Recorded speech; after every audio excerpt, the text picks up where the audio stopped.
Good afternoon, friends and media. Si Mr. Iqbal would like to say a few words before he will field questions from you. Thank you very much.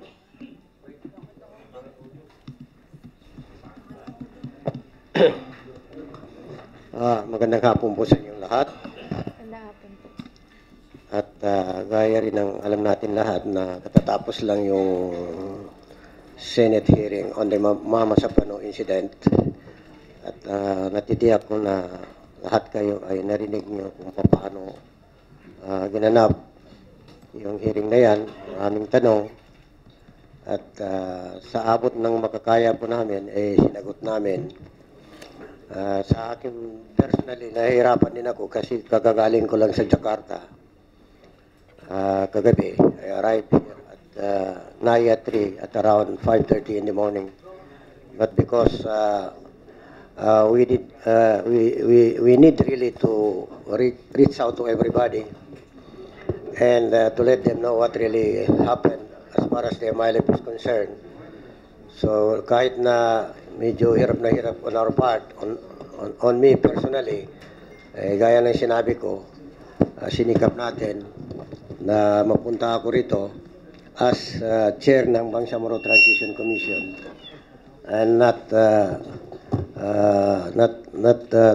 theoretically as chair of the MILF's panel or di kaya as member of the Moro Islamic Liberation Front. So maraming salamat na bigyan tayo ng pagkakataon, magkausap tayo para kung sakali meron kayong itatanong, sikapin natin, masagot natin. Thank you. We have two microphones. Please reach out for the microphone for the question. Tapos siguro hindi tayo kilala ni Chairman Iqbal. Please introduce yourself and the organization you represent. Okay, Chairman Iqbal, sir. Sir, to your right. Good afternoon, sir. Joseph Morong, GMA7. Yeah. Two questions, sir. Number one, bakit, sir, it took you 3 days to decide, the leadership, to appear finally before the Senate? The precise reason was that we sent the person that has a personal information about what really happened on the ground. I'm referring to Mr. Rashid Ladjasan, the head of the MILF Ceasefire Committee, who had been in the area as early as 5:30 to 6 o'clock on that fateful day on January 25. So he is the best person to know what really happened on the ground as far as the narrative of the MILF is concerned. Sir, my second question is, you mentioned that you have an ongoing investigation, your special investigation, no? Can you tell me, sir, the process kung paano nyo i-identify those who are involved, may be involved among your ranks? And what do you say to the call that you have to surrender those who will be found out to be involved? Well, I'm not privy to the actual planning, but I know that there is already that composition of the team, and they have made a specific plan on how to conduct the investigation. And they have started, and they have talked to the people on the ground, the civilians, and the commanders of the MILF, and other personalities who have, in one way or the other, has personal knowledge of what really happened. As to the surrender of MILF, alleged MILF combatants who are involved in the firefight or missing encounter between SAP forces and MILF, what I stressed this afternoon and then this morning was that there is a need for an independent, fair, and impartial investigation so that whatever result would be the outcome of that investigation would be believable and would be taken as something that is relied upon. So you think that the BNP investigation, say for example, the Board of Inquiry shows that there are certain combatants, MILF, who were involved, you will not be very comfortable to turn them over based on the investigation of the Board of Inquiry? I beg your pardon? Sir, halimbawa, yung Board of Inquiry may resulta, no? Na sinasabi na may mga MILF combatants who were involved in the Mama Sapano encounter.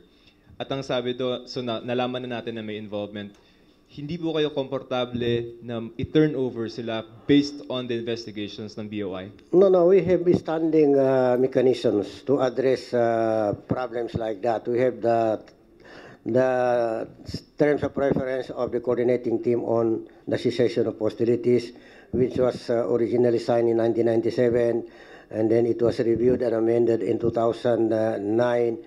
I think the mechanism is well comprehensive that would address things like that. And we also have the terms of reference of the ad hoc joint action group, the task of which is to interdict and isolate, kidnap, for ransom groups and other criminal gangs, including lost commands operating in Mindanao. So those are the mechanisms that would address such kind of problems related to the January 25 incident in Mama Sapano.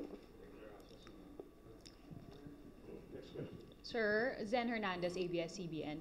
How do you react to accusations that the MILF has been issuing inconsistent statements? Like initially, there was a statement from MILF that the incident in Mama Sapano happened because there was no coordination when the SAF entered your territory. But then after that, when people asked, was Marwan found in an MILF territory, you're telling us that it is probably BIFF. Can you clarify, sir? No less than the head of the PNP SAF, the person of Director Napines, categorically stated that they have not coordinated with the Armed Forces of the Philippines and the MILF. It was from the horse mouth that said that. And then in addition to that, as per record of the MILF, there was no such coordination. As to the issue of Marwan and Basit Usman, definitely they were not found in a MILF area. They were not found in a MILF area because otherwise, if they were found, otherwise if they are staying or they were staying in a MILF area, we have the mechanism to address that, and we have the adjunct. All right. So basically, you would have turned them over or probably provided the authorities information. There is a specific mechanism in the terms of reference of adjunct in a situation like that. We need really to look at that mechanism because it's very clear. And usually, what happened, for instance, a certain kidnap victims is rescued, then the adjunct to adjunct would discuss the way to really to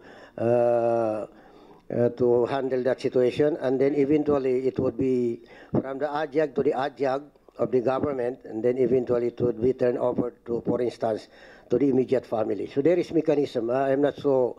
I cannot recall the exact mechanism to effect such kind of arrangement. Right. Sir, when you say, and when people say there are other armed elements in the area, who are we referring to? I think other armed groups in the area, of course the beef, because the beef are in the area, their relatives, their families are in the area, and some of whom are related to families of MILF members. And then I would not want to speculate, but I would suppose that the armed group that is being referred to in many reports refer to the armed followers of alleged armed followers of former Governor Andalam Patuan. Okay. Last question, sir. Your reaction to the BIFF statement that actually it was the MILF commanders who was managing the encounter with the SAF and not them, and that they are being used as a scapegoat, basically. By well, that would be part of the investigation. This point in time, I cannot state categorically what really happened because it was night time. It was 4 o'clock, the darkest part of the night, and then the encounter or misencounter happened unexpectedly between two forces. Because I believe that the SAP did not intend really to attack the MILF, and neither the MILF had that intention during that time really to engage the PNP commandos. As a matter of fact, since 2011, there has been no encounter between government forces and the MILF. Marlo Dalisay, please, to be followed by David Santos. Sir, two questions lang kay Dr. Iqbal. Yung una kanina binabanggit nyo sa inyong pagsasalita na maraming mga Muslims ang namassacre way back years ago. Anong taon po o kaninong regime yung naaalala natin na pinakamaraming mga Muslim na na-massacre? Panahon ni Marcos. Alright. And pangalawa po, kung hindi po uubra ang BBL at talagang hindi ito papasa, hindi naman siguro natin kagustuhan lahat na hindi ito pumasa dahil sa nangyayari, ano po ang second option ng MILF para makamit pa rin yung peace sa rehiyon ninyo? This point in time, we are not thinking of any other option except the option to pursue that the BBL would finally be passed by Congress. Alright, thank you, sir. Hypothetical lang, sir. David Santos, sir, sa News. Hypothetical lang, sir. Granting na if lumabas sa inyong investigation na BIFF ang responsable naman sa some of the killings sa SAF commandos, maliban sa ADJAG, sir, how will you, ano magiging mechanism wherein, ano magiging role ng MILF in pursuing these people para mabigyan ng hustisya yung pagkapatay sa mga SAF commandos? That would be a decision that would be made by the highest leadership of the MILF. I'm not in a position to determine what kind of punishment that would be made by the MILF. It would be a organizational decision. Tapos, sir, pangalawa po, yung nire-raise nyo, sir, yung communities wherein may BIFF at may mga civilians at mga may MILF din na halos magkakatabi yung mga communities po nila. If the government will decide to pursue, conduct punitive action against the BIFF for the deaths of the SAF commandos, ano naman magiging role ngayon ng MILF? Will you move away from these communities or will you help in the government's efforts? Well, we have done that several times. At one instance in 2005, there were reports, and as far as the military is concerned, the reports were confirmed that members of the Abu Sayyaf, including the so-called members of the Jamaah Islamiyah, were found or were in the mountainous area of Camp Umar and Camp Badr. I don't know if you are familiar with the terrain in Maguindanao, but it was reported that Abu Sayyaf militants and members of the Jamaah Islamiyah were in those areas. So what the MILF did was really to let the forces of the MILF get out of the area and then allow the armed force of the Philippines to come in. Thank you, sir. Si Joseph. Sir, just as a related question, no? Dati si Presidente ang sabi, sasagasaan namin yung, kasi they want to do an operation against Marwan and all that. And there's a call for the MILF to give way. What is your response to that, sir? Beg your pardon, what? Sir, si Presidente, sabi niya, we will run after Marwan, no? And ang hiling niya ay, for the MILF, is to give way kung maaari. Ano pong response niyo doon, sir? Actually, we have already given our words that if we can cooperate in running after kidnappers and ordinary criminals or syndicates, I think reason would follow that we can also cooperate with people who are tagged as terrorists. We have given already that statement or that assurance that we will cooperate, but it is still within the bound and flexibility of the terms of reference of the ad hoc joint action group. Sir, with this incident, sa tingin nyo nanganib yung peace process? With this incident, Yung sa masasapano?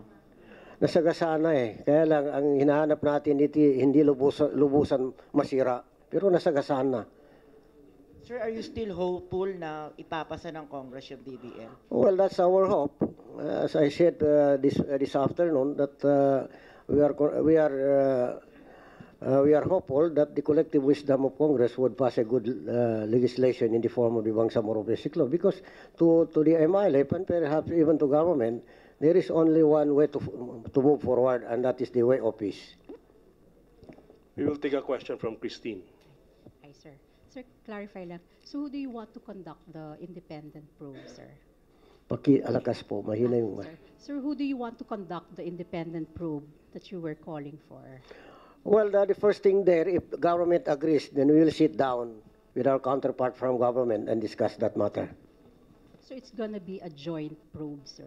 Well, that can be one of the formats, but this point in time, it's an idea. How to concretize the idea would take the two parties really to sit down. So the Board of Inquiry is not parang sufficient? Huh? Yung Board of Inquiry is not Yeah, as I sufficient? said this afternoon, our problem, one of the problems here that we are encountering is perception and speculation. In the case of the MILF, even if we found the truth, because there is only one truth, but to other people, that would be judged as something partial to the MILF. It would not appear impartial to everybody. So that's why we are moving that an impartial, an independent group would be the one that would conduct the investigation.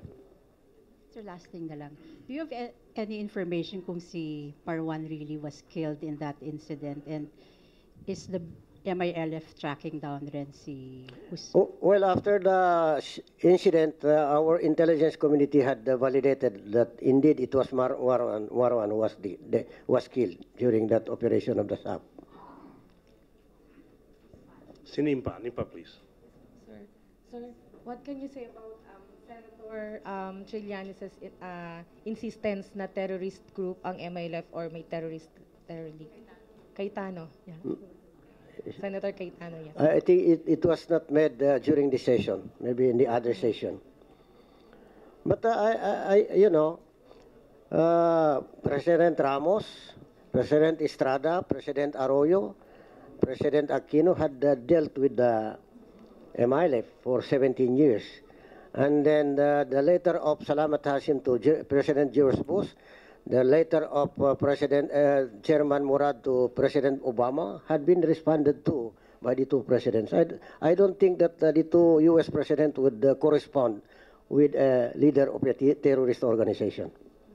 Sir, may balak po ba kayong gawin to convince Senator Alan at ang iba pang nagdududa sa MILF na hindi terrorist group ang MILF at wala kayong link sa anumang terror group? No, I think we do not need to convince the senators. We just stick to the truth, and truth will set us free. That's in the Bible. The gentleman here will take. Yes, sir. Alden Monzon, Business World. Sir, since we're not familiar with the MILF laws, sir, in case, sir, na may mapatunayan na may involved na mga MILF fighters, sir, ano ba, sir, yung ating mga pwedeng penalties na ipataw, sir? Nasa mekanismo yan ng ceasefire. Ang sinasabi doon, halimbawa, kung meron violation either side, and then nagkasala, kung sundalo ng Pilipinas, bahala yung Armed Forces of the Philippines. Kung MILF pa nagkasala, bahala ang MILF pumataw ng anong punishment ang gagamitin. Of course, talking peace with the government of the Philippines is based on mutual trust. Kung wala talagang trust ang gobyerno sa MILF walang trust sa gobyerno ng Pilipinas, walang mangyayari. Kaya kailangan talaga na there has to be a mutual trust. Halimbawa, kung nagkasala ang sundalo ng Pilipinas and then sila ang gagawa ng disciplinary action, so kung ang isipin ng MILF hindi nila gagawin, so hindi yung maganda. So ang aming paniniwala, on the basis of trust, na kung nagkasala ang sundalo ng gobyerno ng Pilipinas, papatawan nila ng isang disciplinary action. Ganun din sa MILF. So, sir, ano po itong mga disciplinary actions, sir, sa side po ng MILF, sir? Minsan naalis, halimbawa si Amiril Umrakato, he was found to have violated some very important disciplinary matters. So he was suspended from commander of the 105th base command of the MILF before, but now he is the head of the so-called Bangsamoro Islamic Freedom Fighters. So maraming range yan, nasa range yan, depende yan kung anong nangyari, anong ginawa. So nakadepende ang bigat ng ipapataw na disiplina sa kanila. Sir, ano, sir, yung you mentioned, sir, na may suspension, sir. Ano, sir, yung pinakamabigat kaya, sir, na pwedeng ipataw na penalty ng MILF leadership sa kung may airing members man, sir? Siguro not only suspension, but termination. But it cannot be terminated in the struggle. But in that particular position, pwede siyang alisin siya as commander halimbawa forever. But he should not be punished to lose his membership in the MILF. Thank you, sir. Si Ms. Ai Macari of Rappler will ask the next question. Hi, sir. Good afternoon. You mentioned that the MILF does not want a watered-down BBL. So to what extent will you accept? What kind of version will you accept? Because some lawmakers in the House as well are proposing to take out some provisions from the BBL yung about a separate COA. Ano po yung acceptable version to the MILF? It cannot be. It's very difficult to determine that. Perhaps what can be done is that when the BBL has been finally passed in Congress, then we will look at the BBL itself and decide on the basis of what is really contained in the BBL. Because we cannot just say this percentage, how many percent like that. We cannot. We need to look at concretely into the actual law that has been passed by Congress, and that is the time that we will decide. Sir, to follow up, what are your concerns about the timetable? Because even Senate President Drilon is saying mahirap yung initial March target. So on the part of the MILF, what are your concerns about the times, considering that we also need the time for the transition, the plebiscite? Ang kailangan nito kung kaya as soon as possible. Kung sana within first quarter ng 2015 may pasa na yan eh. Diba kasi nahuhuli na tayo. Ang Bangsamoro Transition Authority should be in place at least 1 year. 1 year.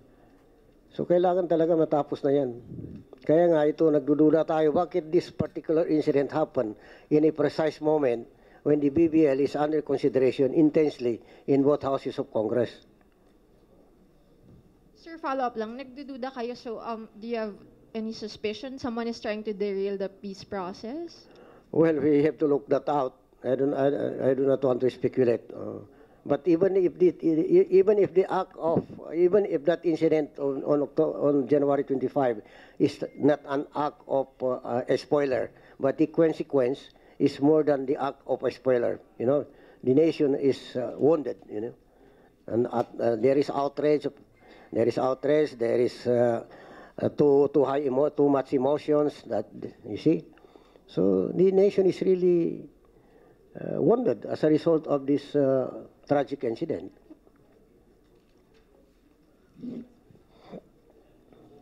Chairman Iqbal, good afternoon. Ann po from Bombo Radio Philippines. Sir, sinabi nyo kanina na gusto nyo ng joint probe.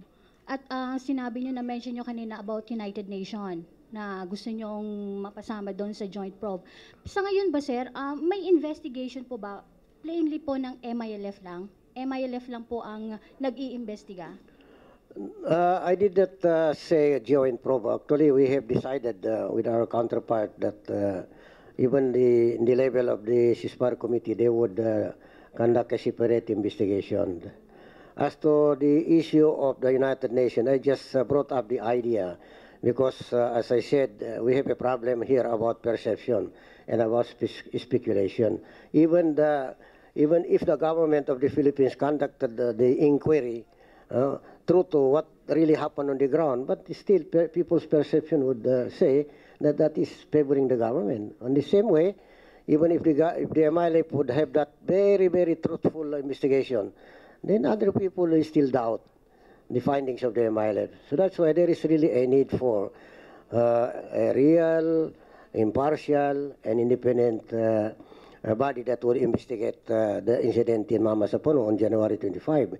The idea of the United Nations, because I think if the United Nations is brought to the picture, I don't think there would be some suspicion on any quarter, because United Nations is the highest body that can represent transparency, independence, and trustworthiness.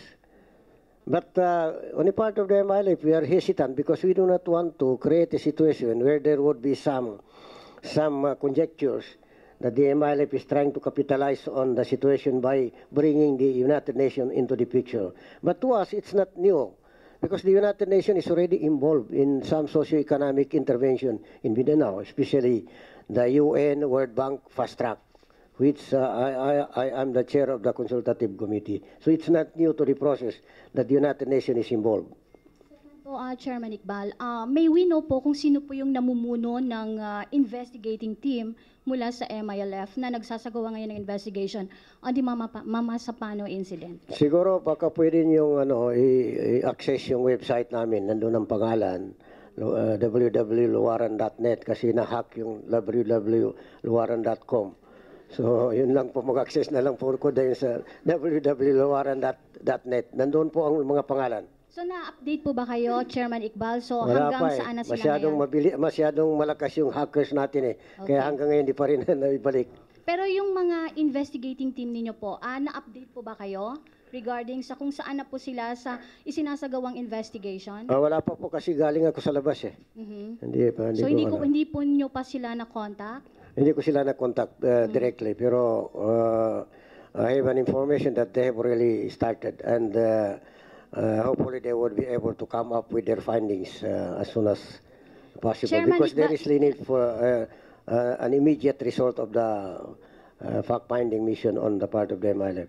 Chairman Iqbal, lastly na lang po. Paano po natin mapatunayan na walang whitewash pong mangyayari sa investigation po ninyo? Thank you po. Unang-una, hindi naman namin i-whitewash yan eh. Kasi alam namin yung katotohanan talaga eh, maganda yan mahanap natin. Di ba? So hanapin natin ang katotohanan. Kaya on the part of the MILF, as long as we are looking for the truth, because there is only one truth, then it does not matter whether there is 3, 4, 5, 6 investigating groups. Questions again.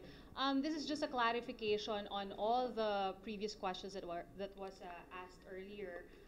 First of all, is it going to create a different picture altogether if the BBL remains unpassed by the end of the president's term? I mean, does that matter? Is it significant that this will be passed during Aquino's term? Because I believe it's a matter of trust. Alam mo, mas maganda may pasa sa panahon ni Aquino. Pero in spite of the fact na hindi may pasa yan, ang importante sa amin, ginagawa namin ang lahat ng paraan, we leave no stone unturned. Then despite yung efforts namin, hindi na ipasa, alam mo sa mga Muslim, ang importante ginawa mo lahat, at pag hindi nangyari, ayan, galing na yan sa taas. Wala nang sisihan dyan eh. Also, with regard to the imposition of disciplinary action, you mentioned earlier, I would just like to clarify that if there is a violation on the side of the AFP would impose the sanction. If there is a violation on your end, then the MILF will impose the sanction also. But will you allow the AFP to impose the sanctions on your men if ever it is proven that they are guilty? I have been very consistent in my answers that the relationship between the government and MILF are signed documents. The ceasefire agreement, the ad hoc joint action group, terms of reference, those are the binding agreements that would apply in relation to government and MILF. And last question, sir. There are challenges also that issued by some senators, of course, lawmakers. As you heard si Senator Cayetano, na parang ang challenge lang niya sa MILF is that to prove that you are with the government, why can't you simply and easily denounce lawless elements like the BIFF and turn over people like Umbracato? No, we have already denounced terrorism. As a matter of fact, the chairman of the MILF has come out with a new official statement denouncing terrorism and any forms of terrorism. It's in the website. You can access that official statement. As to prove that we are really part of this country, that would take place if the BBL is passed in Congress. We'll take a question with Gentleman Sarapan, then followed by the one in pink sa likod. Tapos si Joseph, tapos si Ai ulit. Okay. Yes, Sir Iqbal, since we discussed sir, yung suspension ng deliberation sa House and sa Senate, sir, as I understand, sir, may naka-schedule tayo na decommissioning process in the next coming weeks or months. Sir, ito ba suspended rin muna? Since suspended yung mga Hindi naman, deliberations. dapat yan biktima na tayo sa isang sitwasyon. Dapat hindi tayo mabiktima sa another situation. However, yung issue ng decommissioning, you know, in the framework agreement on the Bangsamoro, there are two very important provisions. One, is that the MILF shall undertake a graduated decommissioning of its forces and weapons and put beyond use.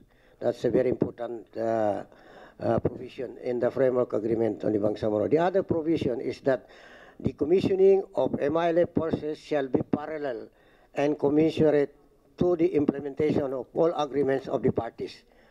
So ibig sabihin, gumalaw ito, dapat gagalaw ito. Gagalaw ito, dapat gagalaw ito. It's not only the responsibility of the MILF to really to undertake decommissioning. The government has also that responsibilities of making sure that decommissioning would take place by complying, for instance, yung redeployment of government troops and then disbandment of private armies, kailangan gagalaw na rin yan. So ano yan, sabay-sabay yan at interlink with each other. Last question, sir. You mentioned, sir, yung sa penalty kanina, sir, na pwedeng itiwalag, sir, sa grupo nyo kung mapatunayang guilty, sir. May nakita lang akong loophole, sir. Ibig sabihin ba nun, sir, pag tiniwalag nyo siya sa MILF, ibig sabihin, okay lang, sir, na i-prosecute na ng government yung tiniwalag nyo? Alam mo, the relationship between government and MILF are taking place on the basis of signed documents. Kasi alam niyo, MILF rebel dito eh. Kontra ito sa gobyerno. Hindi ito, with due respect, I do not want to sound very offensive, but this is the reality. Pag rebelde ka, hindi mo kinikilala yung batas. Di ba? Hindi mo kinikilala. Otherwise, pag kinikilala mo pa yung batas, hindi ka rebelde. But ang nangyari dyan, rebelde ang MILF, nagkaroon ng gera, daming namatay, tapos nagkaroon ng ceasefire. Pagkaroon ng ceasefire, nagumpisa yung pag-uusap hanggang sa maraming napirmahan na dokumento, and then napirmahan yung FAB and CAB, and then naisulat yung basic law, and then napunta sa Kongreso ng Pilipinas, then pag papasa sa Kongreso ng Pilipinas, may establish unang-una yung Bangsamoro Transition Authority. MILF ang mamumuno dyan, and then afterwards, by 2016, magkakaroon po ng regular government through sa election. So, sasali po ang MILF doon sa election na yan. Pag ang MILF political party mananalo, the majority seats of parliament, yung political party ng MILF na yan ang hawak sa gobyerno. So it's no longer through the barrel of the gun, but it is through the ballots already. So democratic process na yon. Thank you, sir.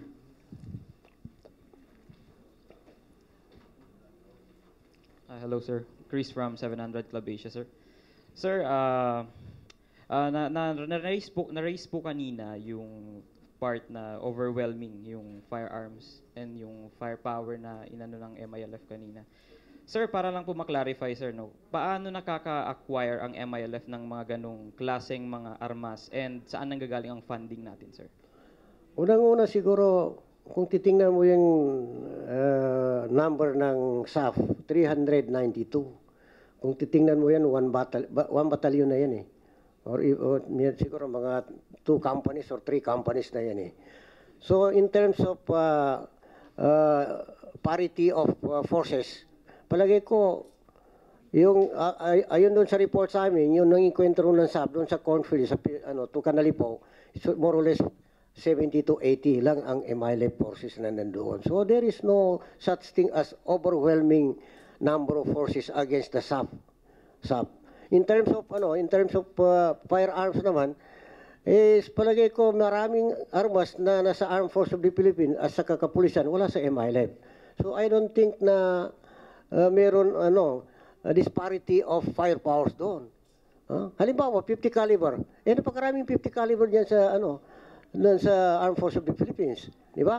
Yung sinasabi nila Barrett, kung Barrett, ang bala niyan 50 caliber yan eh, di ba?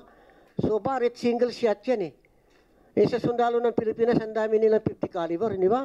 So in terms of disparity of firepowers, palagay ko mas dihado pa yung sa MILF.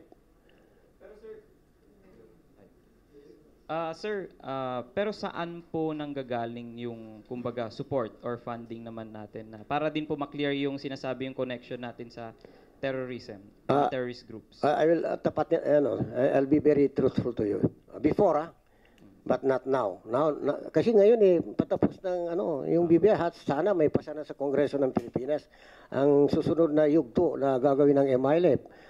in parallel and commensurate to other implementation of other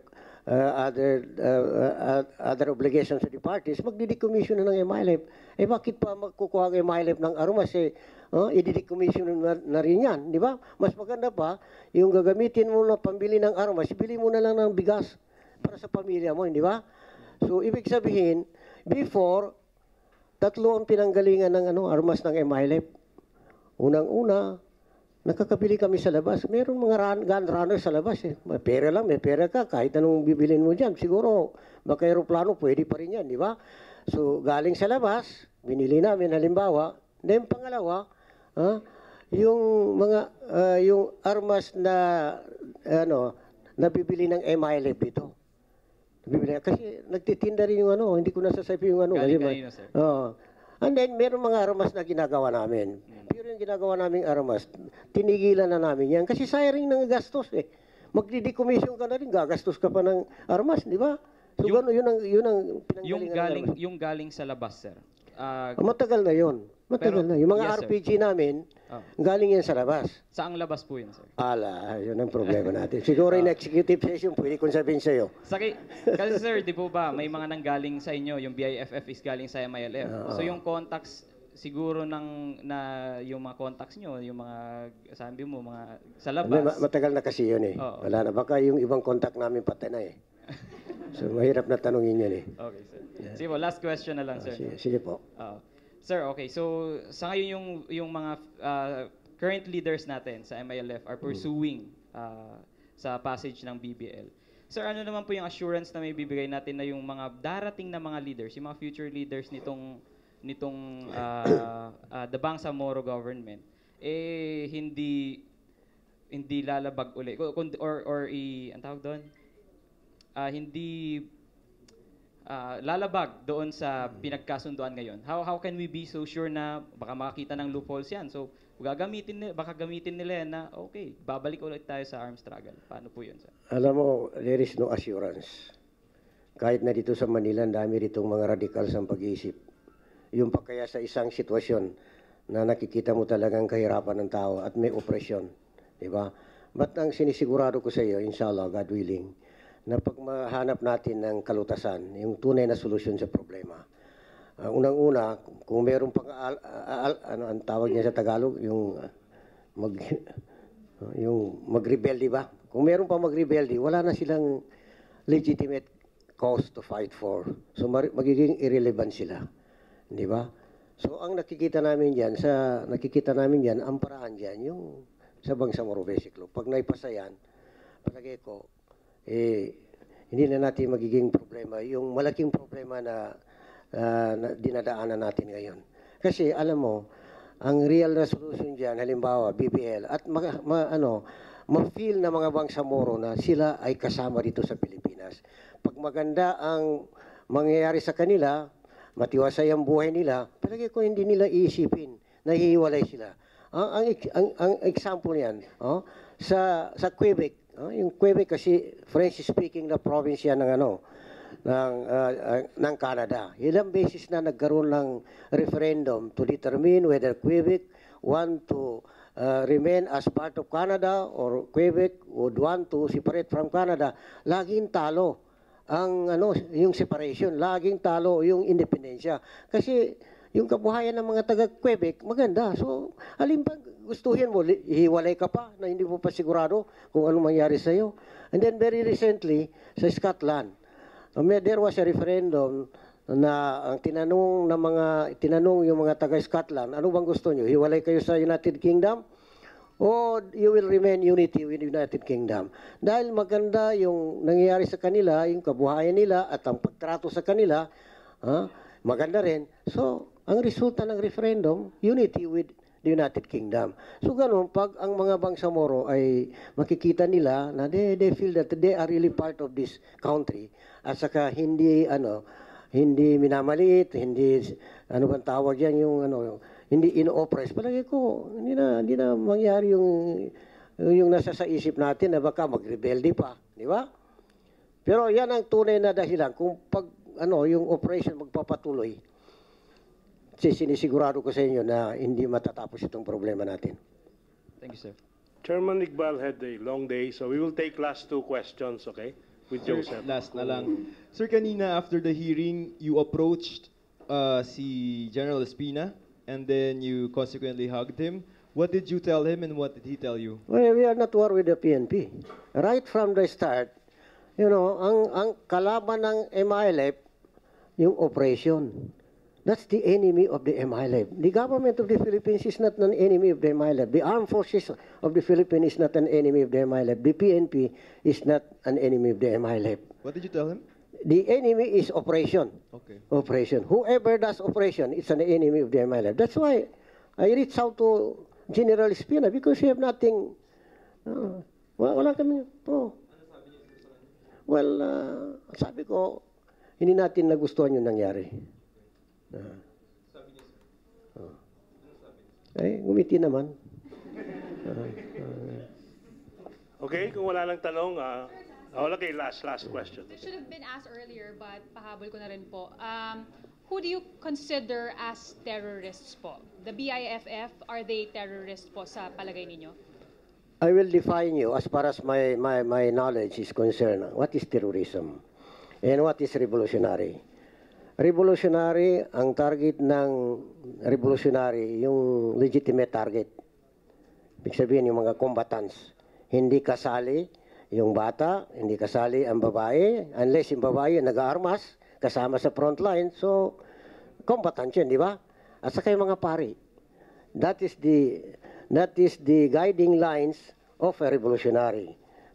Pero yung terorista, pag ang terorista, to whom it may concern, gagawa ng isang bomba, ilalagay diyan kahit sino malagay, yun ang terorista. So pwede natin tingnan yung BIFF, ginagawa ba nila yon? Kung ginagawa nila, so di kasali sila doon sa terorista. Hindi ba? So that's how I view the situation. Last question na lang, okay? Si Ai, then we'll terminate the press conference. Sir, sinasabi po ng mga lawmakers, the main issue in the peace process is trust na naapektuhan daw nung incident sa Maguindanao. But on the part of the MILF, nabawasan po ba yung tiwala niyo sa gobyerno at kay President Aquino now that there are allegations that the President was allegedly involved or had a hand in this operation? How would you assess the trust of the MILF in the government and the President? When you are lost, go back to where you came from. You have to retrace your steps. So, ano ba nangyari? Paano ba nangyari yung January 25? Nangyari dahil walang coordination. Kung may coordination, hindi mangyari yon. So, yun ang villain. The villain here is non-coordination. Non-coordination. As to the trustworthiness of the MILF, we have proven for 17 years that we are decided really to push the issue of peace. And then we have signed many documents. And then, ano yung last? Do you trust the government? Alam mo, yung nangyari na ito, yung trust namin sa Presidente, lalong nadagdagan eh. At saka yung sa counterpart namin sa government, nadagdagan yung trust namin sa kanila. Kasi nakikita namin seryoso sila. Seryoso sila. Yung nangyari sa January 25, biktima dito ang presidente, biktima dito ang gobyerno, biktima dito ang MILF, biktima dito ang taong bayan. So, in short, I repeat, yung January 25, lalong lumakas ang tiwala namin sa presidente at saka sa counterpart namin sa government. And I hope that is also the case on the part of the government to the MILF. On that note, thank you very much and good afternoon, everyone.